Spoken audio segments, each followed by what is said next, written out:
What's up everyone, and welcome back to another reaction video. Today we are reacting to the Hex Explained. I have no idea what this is going on about, since I don't really know what it means by Hex Explained. I don't think I ever heard of anything related to Hex Explained, but what I know about the word itself is that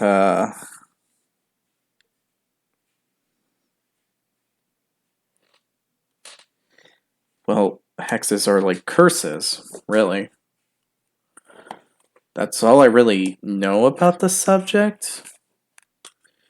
So I guess this is something about curse. And I guess this is game related from what the thumbnail is showing, but I could be wrong, so yeah.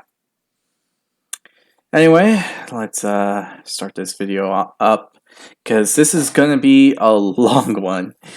So, as a quick reminder, if you enjoy these types of videos, be sure to hit the like button down below, hit the subscribe button to support the channel, support the content provided, and so on and so forth. You'll know when you're subscribed when that red subscribe button turns gray. Also, hit the notification button to be notified immediately when a new video comes out.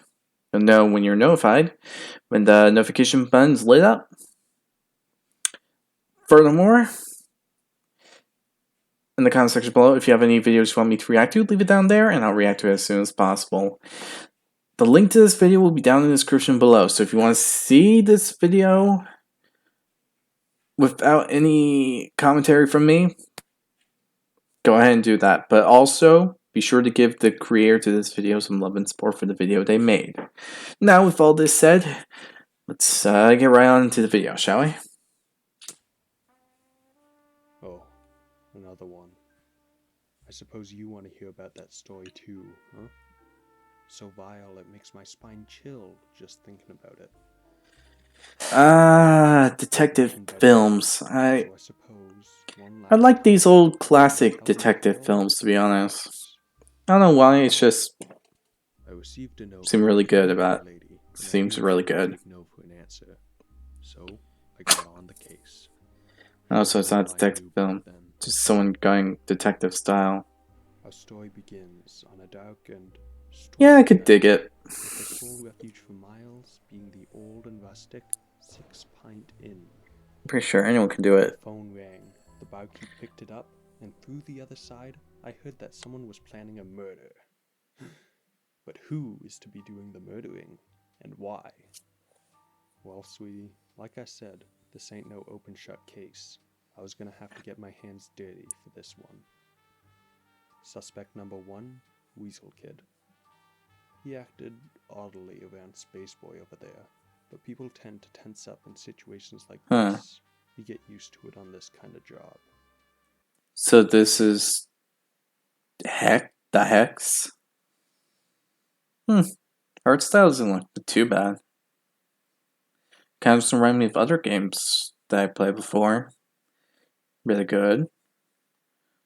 Doesn't seem too bad. Alright. He sent him upstairs to get a key, but as he did, the floorboards cracked from underneath him, and he fell to his death. The murdering so soon? No, he was only knocked out, which led to a flashback. Weasel Kid, the good old days. We find ourselves in a sunny field and are greeted by a kind Mr. Shrewd, who sends us on our way to adventure. Needless to say, the game has overwhelmingly positive reviews. As Mr. Machine puts it, who needs a game over screen anyway? I see a promising career for him in game journalism. What the heck? Running into a prophet who seems to break character, refusing to tell us some nonsense as a reward for finding her. So, here's a real secret. This game was built on the ashes of another. She refuses to Whoa. So we continue on until running into a so is it like Petscop's original thing? tells us something equally Something built over dismissive. something else? Look at you, you poor fool. Oh, to be replaced by such mediocrity. We chase after him, only to fall into another flashback.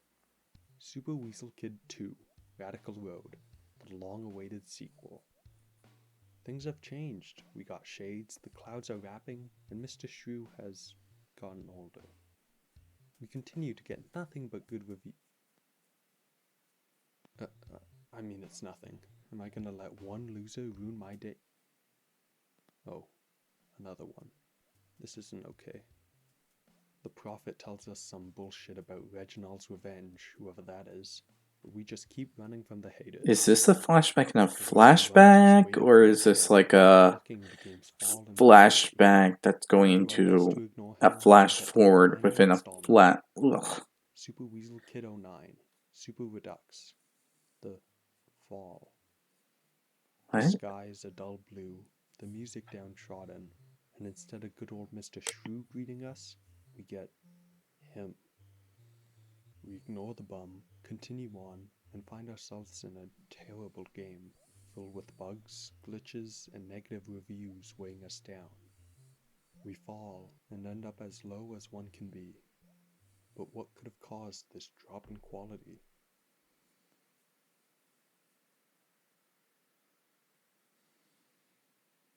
What the frick? Without nearly enough evidence to find the culprit, I continued with my observations. The old chap called Bryce over this time calls himself an ex-fighter, but I know more than anyone. Your past has a way of sticking with you, no matter how Yeah, fast you can punch. doesn't it always? Before the first fight, this flashback follows Bryce, a I former mean, fighter. honestly, the past will never be extinguished, but it's not a good thing to wrap yourself around the past forever. The past just makes us who we are now, and we use what we learned from the past to make a better future, but yeah, I'm a Cooking Quest it's character, hard to and he's shake the trained to past fight by off. this blue man, Irving, but we'll learn more about him later. He begrudgingly agrees to do his fights until we reach Chandrel, the same sorceress as the one back in the inn, although this flashback occurs before they first met. She also seems, not very interested in fighting, but still tries to win, because she knows that if she wins enough, she'll be considered broken by the game developers and banned from the game, sparing her from a life of constant battle. Her plan works, and she's banned in the middle of our fight. This idea inspires Bryce, and so we do the same, winning over and over, working our way to the top through a badass training montage, until only one character stands in our way, Doubt Clown Sato. She does not consider herself to be a fighter, no. She's really more of a performer. Okay, that was anticlimactic. Holy shit. She What stands enveloping the entire stage and uses the everything from a frick? cloth bow to giant hands to a rubber ducky, all to attack us. Yet we still prevail. She applauds us, and at this point, Rice is finally considered strong enough to be broken and banned from the game. Granny, I'm coming home. Cooking Granny, a new beginning? Bryce is back in his home with a smile, and Granny is happy to have him. They immediately start baking like he never left. Granny gets faster and faster, things start to get hectic, but a voice interrupts them. The blue man is back. He tells Bryce that they need him for Combat Arena X2, which Game Funa is developing, who now also owns the rights to Cooking Mama. Refusing to go, Bryce rips off his shirt and prepares to fight, this time for his freedom. Irving compliments his stance, and Grandma! He's forever kicked out of gaming for hitting an innocent NPC, and after wandering the streets, he finds a job offering at the Six Pint Inn, looking for a willing cook. With no other options, Huh? that's where he heads. Ah, The classic Xboxer now cook is tricked into knocking out his own grandma by a blue man with satanic undertones. I've seen it hundreds of times. They But lost me a bit nothing new. there. I was hired to investigate. Now, it was that dam's turn for action. She filled with some tech, laid down, and in an unforeseeable plot twist, fell into a flashback. Secrets of Legendaria, on release day. This flashback follows Chandrel the Sorceress, who was reassigned here after being banned from Combat Arena X. She's joined by Lazarus the Knight on a quest through an RPG, all while being streamed by a famous Twitch star. Chandrel has not changed in the slightest, and has no interest in being the hero of Legendaria. So, she makes a deal with Valamir, the Dark Lord, the very one that she, the hero, is supposed to be defeating. If she brings him all 3 orbs of power, he agrees to destroy the world of Legendaria, freeing her from the role as its hero. Lazarus goes along with it, although he doesn't exactly understand what it all means. Irving is back. As this keeps going on, it's kind of weird to see how it's going from different gaming styles, because it's obvious for the beginning it was like trying to copy like one of those games like Mario and Sonic from around the beginning. Well, technically Mario Wii, I guess. But yeah, you kind of get the format of what I'm saying on that. And obviously the second one was about boxing. And this one,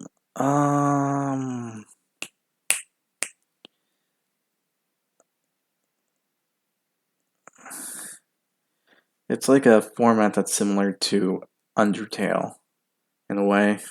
And after learning of their plot, intercepts, using the fog to block the player's view, making an attempt to replace them with someone more compliant. And I mean, style of artwork and all Managed that. to hold him off until the fog Oh, and then dissipated. it's transforming to one of these types of styles. Great.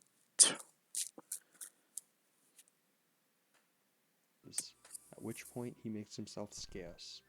And we see Game that the that's ghost made on is top the of one who another steered us game. into the mist, who tells Does that Chandrel mean to that visit the 6th these games are portal made on if top she's of ever each returning other? again.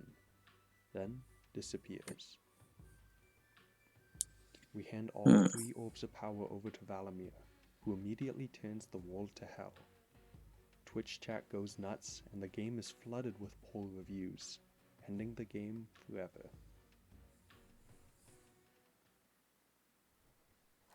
Irving comes out of his office with some terrific news. As punishment for causing this disaster, he sends Lazarus to Vicious Galaxy, where he'll fight aliens for the rest of his days. And for Chandrel, he has something special in mind. He decides to let Valamir inhabit a space inside of her head, leaving her stuck with him forever. So it turned out this machine she had been working on was a device to pull a purple guy out from inside of her head. At this point, I was far more confused than I was at the start of my investigation, so I decided it would be wise to continue on. Next up is this Rust guy. I've seen his type before. Crazy folk who murmur to themselves, think they're tough shit. Enjoy League of Legends too. Terrible people, really. Scum on earth. After being led upstairs by some holograms, he reached a room with that same robed runt that's been popping up everywhere. Lightning flashed and initiated a flashback. Waste World. Unfinished business. Jeez. This flashback tells the story of Rust and his debatably radioactive son, Rocky, as they venture through the wasteland. Although problems quickly begin popping up. Missing textures, glitches, and aliens? Essentially, this game was What was the original someone world? else took it over, throwing in all sorts of out-of-place enemies, cheats, and mods, confusing the hell out of Rust and Rocky, who are both in way over their heads. Eventually, they run into everybody's favorite performer, Sado. She continues with her love for chaos and messes with poor old Rust, killing Rocky while leaving Rust helpless to do anything to save his son. We use a mod to turn back time, but she just kills him again and again and again. She sends Rust into hard mode, and at this point Rust has already lost it, talking to himself like Rocky is still with him. Things get worse and worse, until Sado tricks Rust into thinking Rocky is still alive, reigniting his hope, only to blow it out once again. At this point, he has gone completely mad. Sado shoots him, and he's left drifting in open space. What the Then frick? we see as he slowly, solemnly makes his way to the 6-Pint Inn. If she's the murderer, I wouldn't be surprised. A real victim of circumstance. Lucky for me, the runt decided to take off his robe, revealing his true identity. I have never seen this man in my life. Suddenly, a knock at the front door, splitting my attention. I chose to check out what was going on downstairs. It's not like there's too much risk of anything happening up here.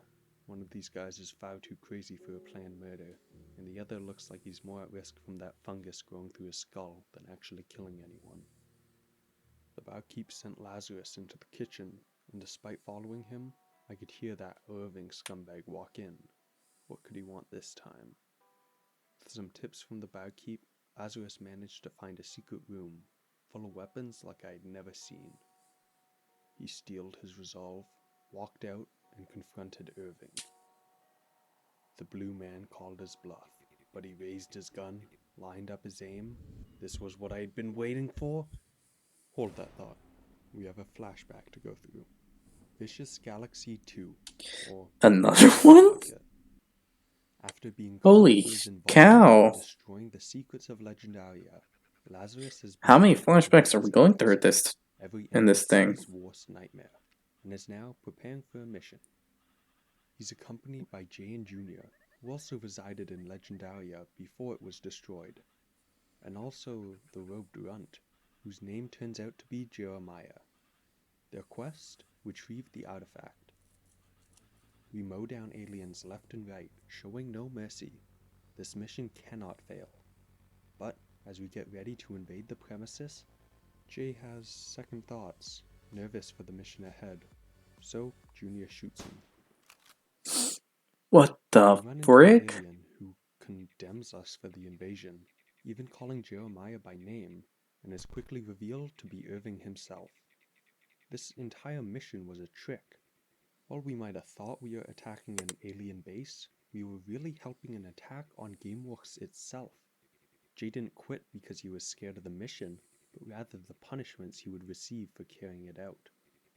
Before Irving can condemn us anymore, Weasel Kid, the inside man, sets off an explosion, taking out the floor beneath our feet. We regain That's consciousness, having fallen all unnerving. the way to the bottom floor, and see poor Junior, who died as his father lived, not contributing a single thing to the game. We connect some wires, get the elevator running, and pick up a pair of Uzis, brutally mowing down anyone who crosses our path, while it's serenaded with some ever-tasteful elevator jazz. We meet back up with Jeremiah and make our way to the detention center. The artifact is surrounded by guards, so we're going to have to free an NPC to cause some chaos, a particularly dangerous one. We run past some former bosses and come face to face with Sado. Over the bickering of all the prisoners, we begrudgingly remove the restraints, and everyone goes silent. Sado disappears.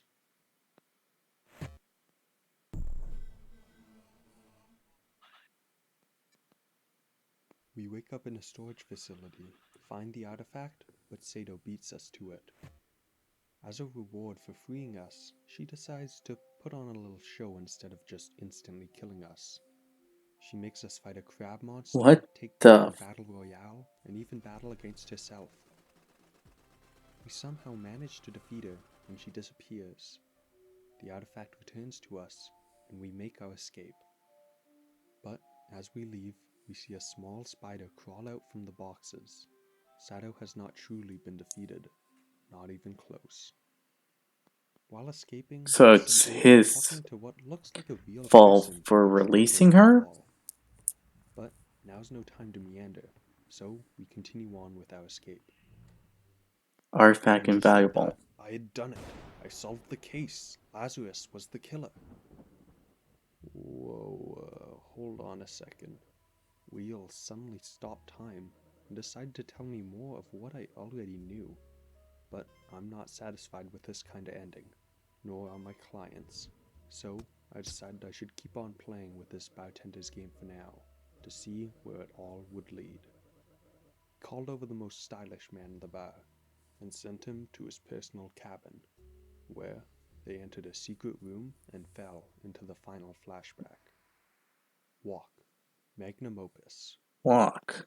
We set out in first-person view, and hear Lionel What Snill, the the creator of all frick? the games we've been playing, as he explains that Oh, this is the developer okay. commentary for his true magnum opus, Walk, which will bring us through his awe-inspiring story that brought him to become the phenomenal game developer he is today. His beginnings were quite modest, starting at 12 in his own room, making Weasel Kid based on his very own pet weasel. During development, he used the help of GameWorks Assistant, which gave him ideas for secondary characters, along with helping in game design, although Lionel quickly grew to depend on it. After some more Weasel Kid games, he ended up signing a lucrative contract with GameFuna, agreeing to sell the rights of his future games to them. But let's look at That this doesn't sound detail a bit good. more closely.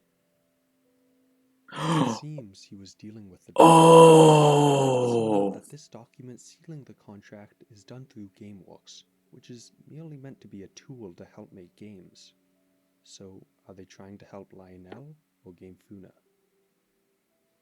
With his considering the contract red penmanship, I honestly don't think it's help. I think it's more signing your soul over with everything being put out there. Because I don't trust that red ink he signing. hired an entire team to work on his new IP, Combat Arena X. The most important person of that team being Carla. She was a childhood friend of Lionel, and although they never got along great, she was about the only friend he ever had. Work on Combat Arena X was going well, but after a dispute about the number of female characters in the game, she created Sato, a character solely designed to mess with Lionel's games. Lionel grew tired of the constant demands for patches to his game, and moved on to his next project, Secrets of Legendaria. He pushed his team to the limits for this one. It was going to be revolutionary. To give it that extra push that would lead it to stardom, he hired some of the biggest Twitch streamers out there to play it on release day. But, as we saw, things don't go so well. In his anger, he blames it on Carla for purposely leaving bugs in the game, despite her having nothing to do with it this time. He took what little money was left from the company and fled further south. Working alone once again, he began development for Wasteworld, but would rarely make it more than an hour into coding before getting distracted by negative articles. He never ended up finishing Wasteworld, and in a bold artistic choice, left this section of the walk unfinished as well. His clients would That's call to check in with him, concerning. but he would just lie. He never had been good with people. Now that he had pushed his only friend aside, he was alone. His final straw was when modders started messing with his game. If he wasn't gonna finish it, nobody was, especially those despicable modders. Oh, did he ever get fired up when he got his hands on those legal documents. His greatest joy became taking others down. Those disgusting scrubs. Though Jeremiah interrupts our game for the final time and tells us to walk back whence we came when we see a door of light. He skips us past Lionel's ranting and we reach the end of the game. This scene represents not Lionel's past, but his future. All the recent indie games have been pretty shit, so Walk is a shoo-in for Game of the Year. We grab the trophy, and before sending us off, Lionel hopes his story is as inspirational to us as much as it was to him. His modesty truly knows no bounds. If we heed Jeremiah's words and retrace our steps upon seeing a door of light, we learn of a terrible truth. An opening through the runway reveals itself, and upon following a light-guided trail, we'll find a computer, and for one last time, we play a game, in a game, in a game. Some quaint 8-bit music chimes in, A and we game begin inside of dishing a out drinks game? to the tender, while playing as the bartender from Six Pint, although a much younger What? and able-legged one. And in the corner, an unhooded Jeremiah sweeps the floor. Customers flood in, and our score continues to grow the more and more we serve. It's nice to finally be able to play a peaceful game. No violence, carnage, or outsiders trying to shut things down. All we have to do is keep on serving root beer to happy customers.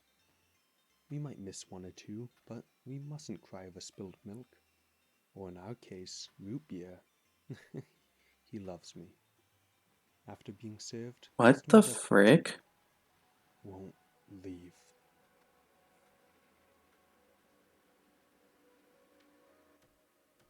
Lionel wants this.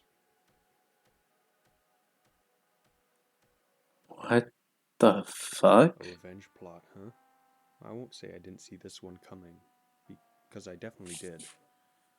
Regardless, we're back to the present. The old man gets everyone to put their hands on that artifact thing Lazarus picked up.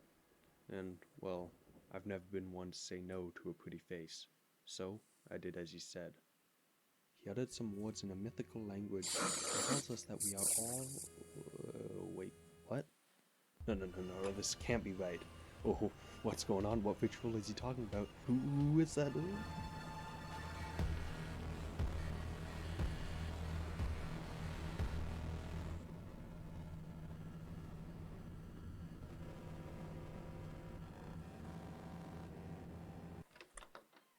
Oh.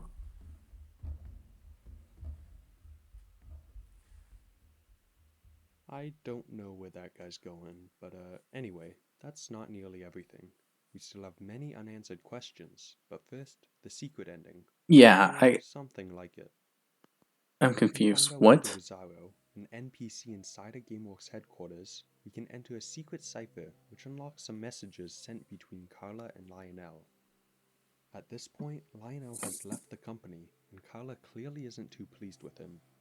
But, as she's his only friend, agrees to take some secret files of his in the case that something happens to him. Well, something happens, and as per her agreement, Carla hides the files inside of a game of her own, Beneath the Surface, a quaint fishing game which now hides a dark secret within its code. If we fish from the perfect depth, we can pull up an old locket with the GameWorks logo on it, and after entering a secret cipher, we gain access to Lionel's files. We find ourselves in an early access version of the walk, and listen as Lionel, no longer in a cocky tone, but a sad and desperate one, talks about his suspicions. I'm recording this because I've... What? This is crazy, right? While it sounds crazy, he's been getting a weird feeling that his character Eh. has come to life. Well, considering what I just saw, I can see the concern there.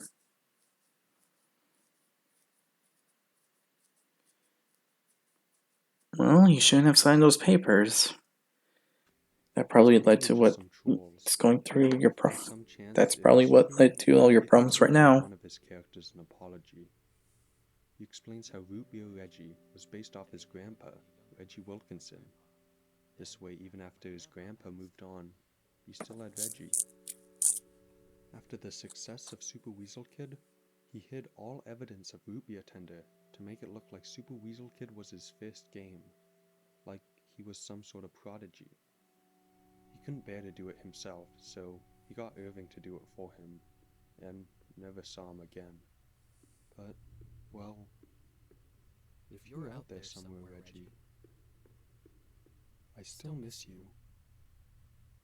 And I'm sorry. Too bad Reggie never got to hear those words. The game crashes, and while trying to reboot, it seems Sada was not so keen on us learning anymore. So, here are the questions we still have to answer. Who is Lionel's grandfather? How do Lionel's characters come to life? What is the artifact? What are Irving's goals? What are Game Funa's goals? And what are Sato's goals? We'll be going over these three first, as they are heavily intertwined with each other. I think the From the limited second and the information third we one to received this about one are this, like inscription, similar. and Pony It's Island, due to you the may be surprised to yeah, hear that that. Lionel's grandfather, Reggie Wilkinson, is one of the most important characters in all of Daniel Mullen's games. So, let's start at the beginning of Reggie's story. A powerful but evil relic referred to as the Old Data is found in the hands of the Soviets, and in an attempt to get it into safer hands, Reggie Wilkinson and a man named Mr. Kaminsky steal it off Hitler's rotting corpse and send it to Game Funa, all the way in America. Then, in the events of Inscription, we discover that this old data has the power to bring characters to life, among many other things, such as corrupting all those who stay in contact with it for too long. So that's why Reggie is such an important character, but how did this end up affecting his grandson? To put it in layman terms, I do not know. Nor does anyone else, though. It's not just me. I mean, why would he involve his, at the time, 12-year-old son with an ancient and incredibly evil relic he picked off Hitler's rotting corpse? After spending many hours What? thinking of different ways this situation could make a lick of sense, I have finally come up with a theory. After stealing the old data from the Soviets, Reggie was in hot water over in Europe, and he needed somewhere to hide. Perhaps only for a day, he took refuge in his child's house, his child who, at this point, was also a parent, with their son, Lionel. In the small amount of time he was there, a fragment of the old data got onto Lionel's computer. Perhaps some of it was left behind after Reggie made an attempt to decode it, or perhaps the old data is conscient enough that it made an active attempt to leave a piece of it behind so it could escape Reggie.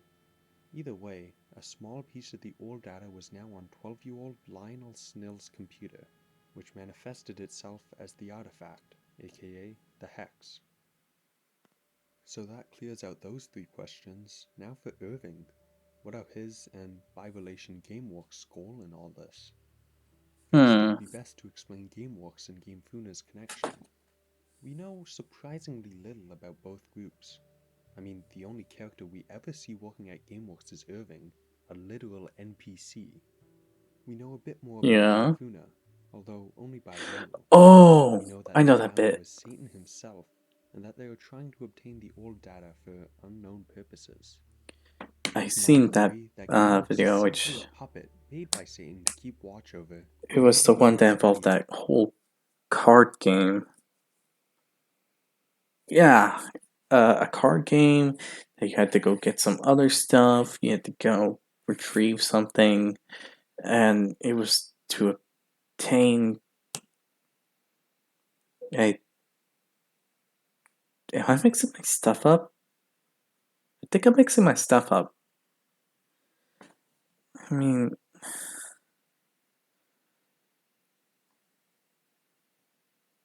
there's no way I'm mixing it up, am I? The fragment of the old data. This is no unfounded guess either. We know Irving has been communicating heavily with the devil, and from the tarot cards we find in Inscription, we know that Irving visited the game during its creation, the game made by Game Funa. Lastly, we can even find Asmodeus, one of Satan's daemons, inside of Secrets of Legendaria, a game which GameWorks supplied many of the extra NPCs for. Satan must have given him over to Irving for safekeeping.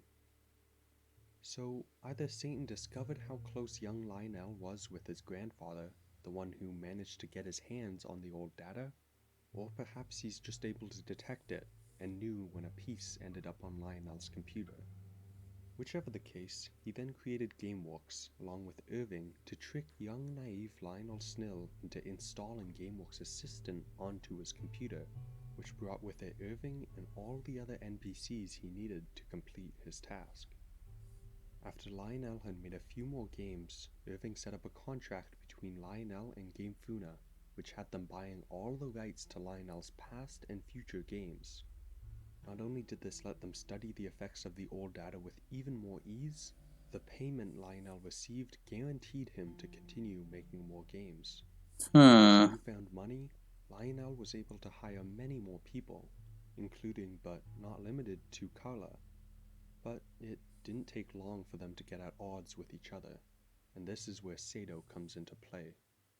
With her anger directed at Lionel for acting oh so superior to her and everybody else on the team, she created a character whose sole purpose was to mess with Lionel's games. And boy, did she deliver. But Sato was no ordinary NPC. During the walk, we see a summoning circle drawn next to Carla's desk. Oh my gosh, are you serious, people? I mean, it's really not like What's her. with people trying to do these kind of She's frequently rituals? attributed to cute things like a rubber duck. No wonder it's So, called, I believe Satan took advantage the of her anger Hex. to manipulate her into creating Seriously? far more powerful than she could What's ever up have with intended. what's up with these Something people to doing this kind control. of stupid stuff? On top of that, she It's shows like the other guild once they realizing want just how badly to Satan cause wants to tons of control their curses. games and by extension, life, which is the only reason she agrees to hide Lionel's files inside of her game. However, we know what happened to those. This shows that Sato couldn't care less about the wants and wills of her creator, and only follows the original ideologies she was made with. Create havoc. Bonus points if that havoc is directed towards Lionel. She won't even cooperate with Satan's second in command, as we see that GameWorks has to imprison her to keep her from wreaking even more chaos. In the next video, we'll see that she makes her way all the way to Game Funa, and potentially even works with them. But What that's a bit the outside this frick? video's range. At this point in our story, That's the freaking secret security creepy. area has come out and self-destructed on release, leading to Lionel's abandonment of his very own company, who then started and never finished Wasteworld. While Lionel was dealing with some lawsuits against the modders, the attack on GameWorks headquarters was made, which led to Jeremiah obtaining the artifact, and the escape of the recently apprehended Sato. It's important to remember, this entire game, Reggie and Jeremiah have slowly but surely been following through with a plan of their own. A plan of vengeance against their creator for abandoning them, just as foretold by the soothsayer. They've been collecting all of the protagonists from Lionel's games, all like them, all wanting revenge on Lionel for creating them. Reggie may have once been a kind soul, but after years of festering around the old data, combined with the sorrow of his Holy. creator leaving him for dead, he's become unrecognizable from the man he once was. Now, all he cares for is his retribution. It hasn't just affected him though, we can see it in all the other characters What too, the? their demeaning to downright evil attitudes, despite being protagonists. But Reggie and Jeremiah, they've been here since the very start, have marinated in the old data's presence for even longer. Their once joyous souls utterly destroyed by the old data's evil. And then we have poor old Rust, too pure to be corrupted by the old data, and too kind to go along with Reggie's plot for revenge.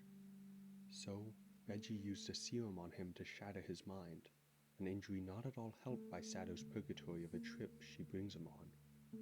He only goes along with the plan out of confusion, in his delusional state, somehow hoping that this will reunite him with Rocky, his dead son.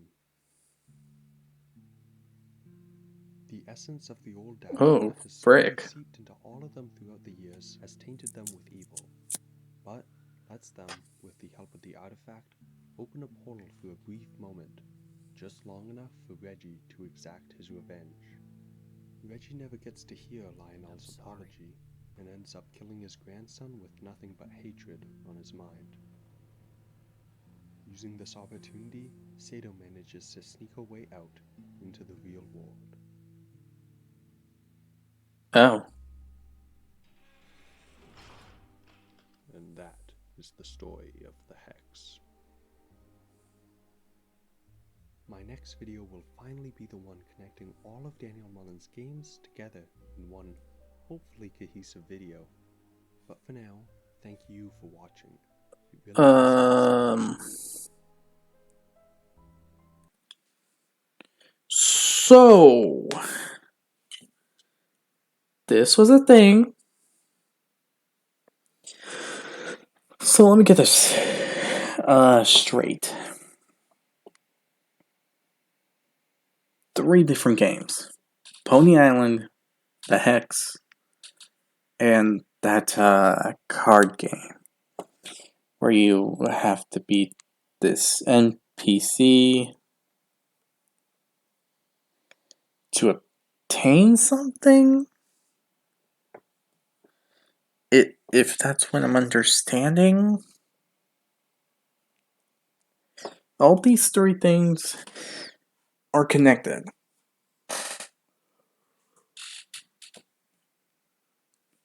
In some way, shape, or form, they're connected through one thing and another. And the biggest problem was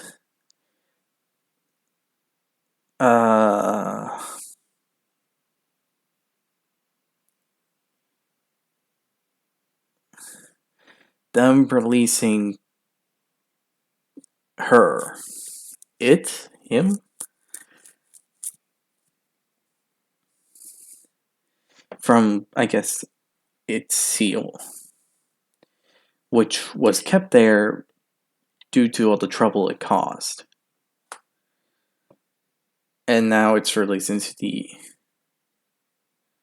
inscription. Okay, there we go. There's the name. Anyway,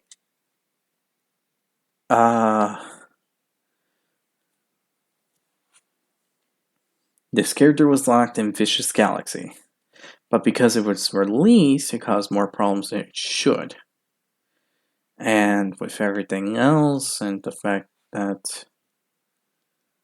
Honestly, I say this all goes back to the same person, Lucifer, and that contract being signed in game walks that we see. Because honestly, I don't see anything else to be the problem but signing that paper. That is literally just saying, I'm giving you the rights to do whatever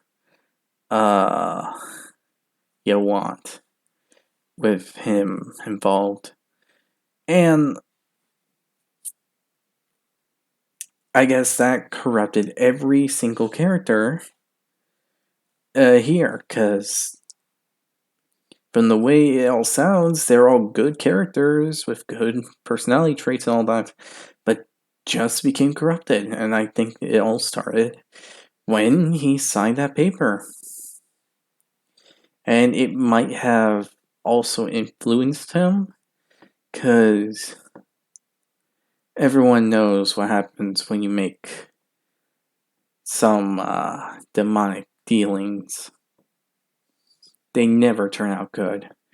And sometimes they affect the people around you in the worst way possible, which led to this one character being, well, the worst you should be, the most you should be afraid of.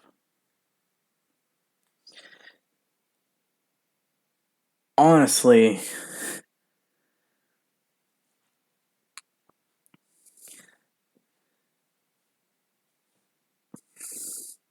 I think just signing that paper just gave whatever the reason.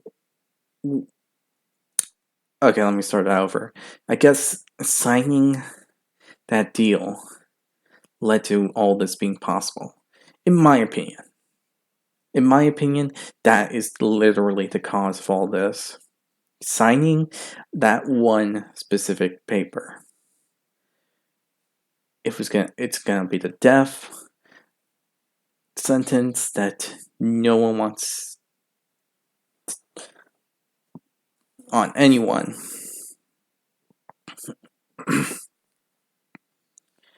But yeah, Other than that, because I honestly think that's the real reason why things started going effed up.